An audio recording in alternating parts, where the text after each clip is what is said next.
Грчкиот премиер Алексис Ципрас со митинг ќе одбележа првата годишнина откако дојде на власт. Тој оцени дека борбата за враќање на просперитетот на неговата земја не е завршена, но од историскиот мандат што грчкиот народ и го даде на крајната левица не може да биде избришан или игнориран од конзервативните сили во Европа. Европа една година потоа не е истата по тешките преговори со Грција, рече премиерот Ципрас пред членовите и приврзаниците на неговата партија Сириза во Атина, додавајќи: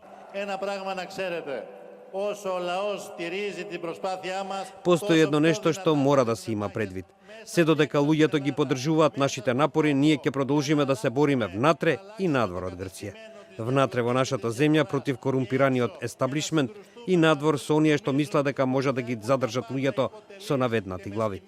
Собирот, чиј слоган беше една година од левицата, една година на борба, одиме напред, се одржа за да одбележи првата година од победата на Сириза на општите избори во јануари лани со крајно левичарска платформа, ветувајќи им на грците откажување од програмите за помош што ги имаа прифатено поранешните влади во преговорите со Европската унија и ММФ.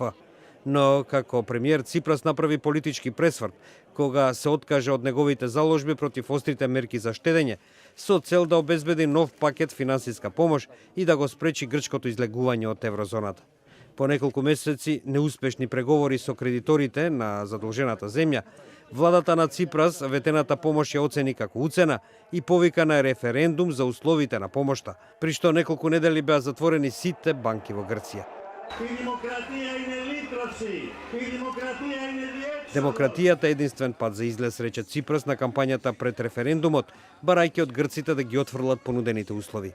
Но и покрај тоа што 62% од нив го сторија тоа, Ципрас им подлегна на странските кредитори и прифати на тамошно штедење и кратење на пензиите, зголемување на даноците и реформи за да добие 86 милиарди евра финансиска помош.